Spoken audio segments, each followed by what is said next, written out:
Oke, yuk kita coba bayangin sebuah momen. Suasananya lagi musim dingin yang dingin banget di Yerusalem pas perayaan pentahbisan Bait Allah. Nah, di tengah keramaian itu, ada sebuah konfrontasi yang bakal mengubah segalanya. Ini dia pertanyaannya. Para pemimpin Yahudi langsung todong Yesus dengan pertanyaan ini. Ini bukan sekedar nanya ya, ini tuh sebuah tuntutan yang jadi awal dari semua konflik yang bakal kita bahas. Coba deh bayangin situasinya.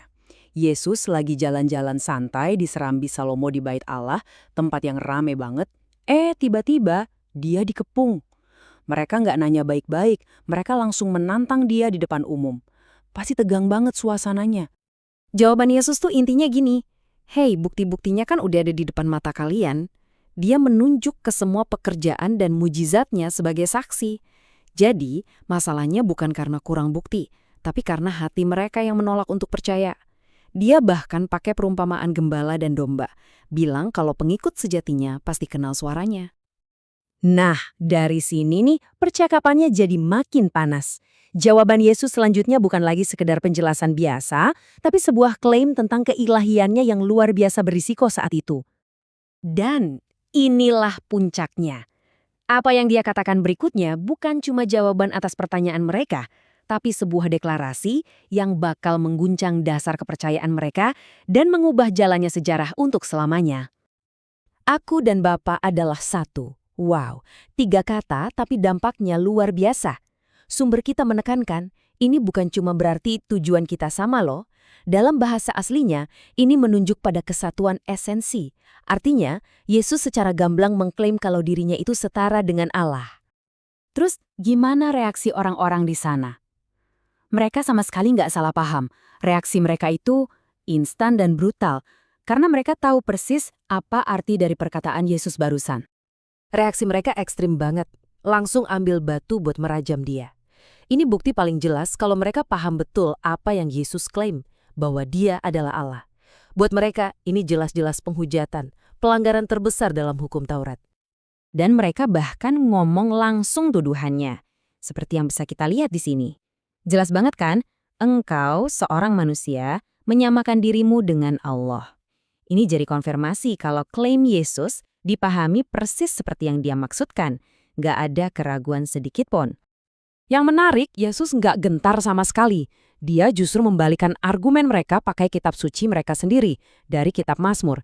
Dia seolah-olah bilang, loh kalau di kitab suci kalian aja hakim-hakim bisa disebut Allah sebagai perwakilan Tuhan di bumi, kenapa kalian menuduh aku menghujat cuma karena aku menyebut diriku anak Allah? Ini cara yang cerdas banget buat menunjukkan kalau logika mereka nggak konsisten. Oke, jadi cerita dramatis ini bukan cuma soal sejarah ya. Sumber kita ngajak kita mikir lebih dalam nih. Semua ini intinya tentang satu kata kunci, percaya. Tapi sebenarnya apa sih arti percaya dalam konteks ini? Nah, menurut sumber kita, percaya itu bukan hal yang pasif. Ini bukan cuma sekedar setuju sama beberapa fakta di kepala kita. Percaya itu kata kerja, sebuah komitmen aktif untuk hidup dengan cara tertentu, yaitu meneladani cara hidup Kristus. Di sini kita bisa lihat bedanya secara jelas. Di satu sisi ada gaya hidup duniawi yang fokusnya cuma buat memuaskan diri sendiri, ngejar kemewahan.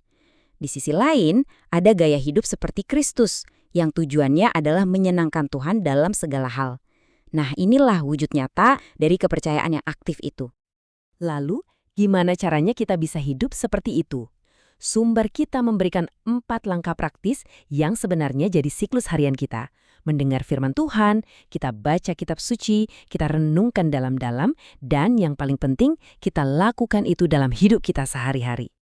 Oke, setelah kita paham ceritanya dan artinya, sumber kita sekarang membawa kita ke sebuah refleksi pribadi. Sebuah ajakan untuk nggak cuma jadi pendengar, tapi juga jadi pelaku firman. Intinya adalah sebuah undangan buat kita semua. Undangan untuk menempatkan Kristus sebagai pusat dari segalanya, menyadari kalau kita diciptakan untuk menyembah Tuhan, bukan diri sendiri. Ini tentang hidup dengan rasa syukur atas keselamatan dan secara aktif mengejar Tuhan dengan rasa haus dan lapar rohani. Pada akhirnya, semua penjelasan ini mengerucut pada satu tantangan pribadi yang sangat mendasar, yang sama relevannya hari ini seperti pada zaman itu. Dan ini adalah pertanyaan pamungkasnya.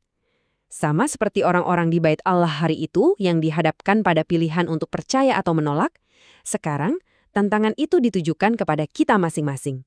Bersediakah kamu mencari Tuhan hari ini?